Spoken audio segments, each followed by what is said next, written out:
নমস্কার, বাংলা শিক্ষকের সবাইকে স্বাগত। সধবার একাদশী নাটকের প্রথম অঙ্কের প্রথম দুটি গর্ভাঙ্ক আমরা আলোচনা করেছিলাম। আজকে দ্বিতীয় অঙ্কের প্রথম গর্ভাঙ্কটি থেকে শর্ট কোশ্চেনগুলো আলোচনা করব। শুরু করি।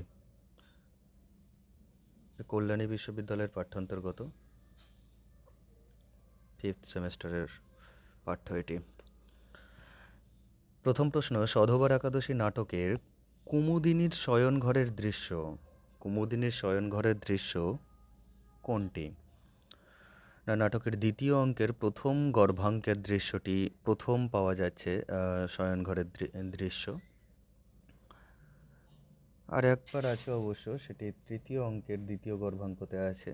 তো এটি প্রথম আমরা পাচ্ছি, দ্বিতীয় অঙ্কের প্রথম গর্ভাঙ্কতে এই দৃশ্যটি পাচ্ছি।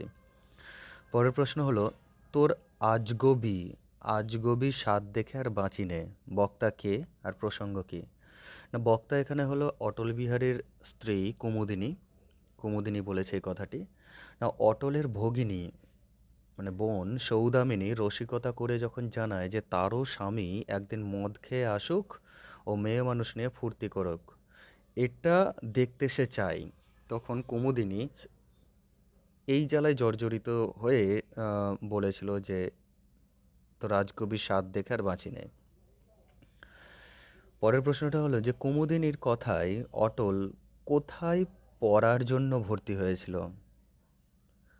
না, সৌদামিনী যখন বলেছিল যে কলেজে পড়ার দোষ, তার দাদা কলেজে ভর্তি হয়েছিল, তখন কুমুদিনী বলেছিল যে কবে, তার দাদা তো কোনোদিনই কলেজে ভর্তি হয়নি।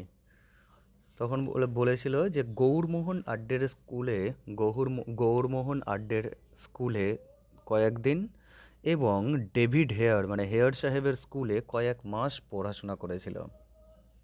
অটল কোনো কলেজে সে ভর্তি হয়নি, এখানে স্কুলে লেখা আছে, এটা স্কুলে হবে না, এটা কলেজে হবে। কোনো কলেজে ভর্তি হয়নি। কলেজে পড়া অথচ সচ্চরিত্র মানুষদের যে দৃষ্টান্ত কুমুদিনী দেয় তারা কারা? কলেজে পড়েছে অথচ চরিত্র নষ্ট হয়নি, এইরকম দৃষ্টান্ত হলো গোকুল কাকা, চন্দ্রবাবু চন্দ্রবাবু কলেজে 5 বছর 40 টাকা করে জল পানি অর্থাৎ স্কলারশিপ পেয়েছিল। আর হলো বিরাজের স্বামী, ইংরেজি স্কুলের যে মাস্টার, সে বিরাজের স্বামী, এদের কথা উদাহরণ হিসেবে বলেছে যারা ইংরেজি স্কুলে পড়াচ্ছে অথচ তাদের চরিত্র নষ্ট হয়নি। নিমে দত্তর সাথে মেশার ফলেই তার স্বামী এরকম উচ্ছন্নে গিয়েছে, সেটা কুমুদিনীর মত।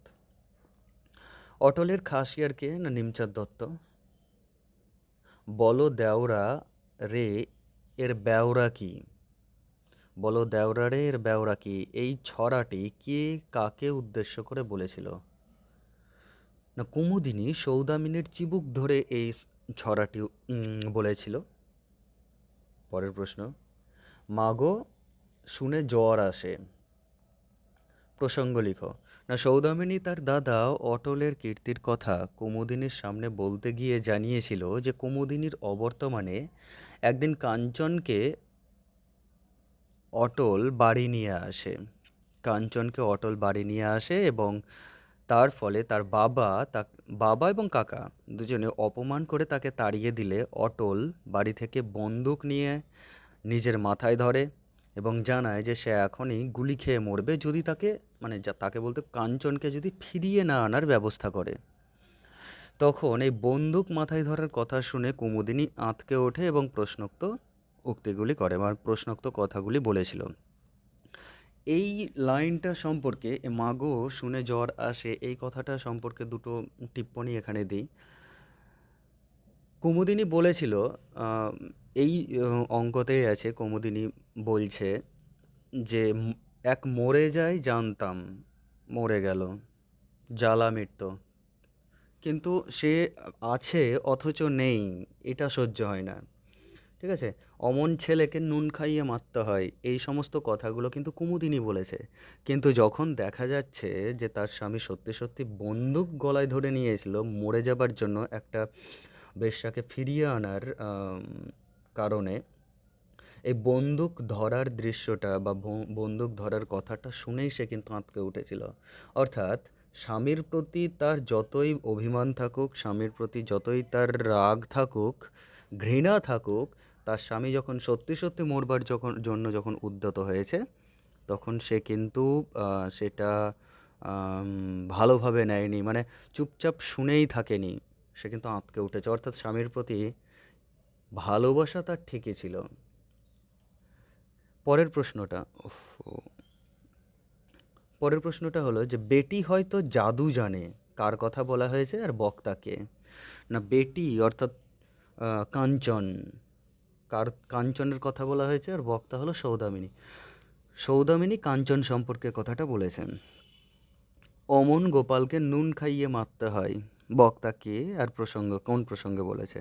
না, বক্তা এখানে অটলের স্ত্রী কুমুদিনী। অটলের মা অটলের আবদার মেনে নিয়ে কাঞ্চনকে পুনরায় বাড়ি ফিরিয়ে আনে ও কাঞ্চনের হাত ধরে বলে, মানে কাঞ্চন বলতে সেই প্রসিদ্ধ গণিকা, কাঞ্চনের হাত ধরে বলে যে মা, তোমার হাতে ছেলে সঁপে দিলেম, দেখো বাছা যেন গোপালহারা হইনে, দেখো বাছা যেন গোপালহারা হইনে। এই যে অতিরিক্ত স্নেহ, এই অতিরিক্ত স্নেহ বা প্রশ্রয়ই আসলে কিন্তু অটলের উচ্ছন্নে যাওয়ার প্রধানতম কারণ। তো যাই হোক, এই কথাগুলো শুনেই কুমুদিনী প্রশ্নোক্ত কথাগুলো করেছে যে অমন গোপালকে নুন খাইয়ে মারতে হয়। পরের প্রশ্নটা হলো শেষ প্রশ্ন এটি, মরণটা হয়তো বাঁচি, বক্তা কে? তার এরূপ আক্ষেপের কারণ কি? না, এই বক্তা হলো কুমুদিনী, আর এরূপ আক্ষেপের কারণ হলো কুমুদিনী স্বামী সুখ কোনোদিনই পায়নি। তার বাবা বড় ঘরে বড় মানুষের টাকা দেখেই মেয়ের বিয়ে দিয়েছে, কিন্তু কুমুদিনীর রূপ গুণ যৌবন থাকা সত্ত্বেও তার স্বামী তার দিকে ফিরেও তাকায় না। এই জন্যই আক্ষেপ করে কুমুদিনী নিজের মৃত্যু কামনা করেছে, যে মরণটা হয় তো বাঁচি। তো এই হলো দ্বিতীয় অঙ্কের প্রথম গর্ভাঙ্ক থেকে 10টা প্রশ্ন। রেডি করে নাও, আর সম্ভব হলে লাইক শেয়ার করে দাও, কমেন্ট করে জানাও। ধন্যবাদ। বাংলা শিক্ষক পবিত্র দাস।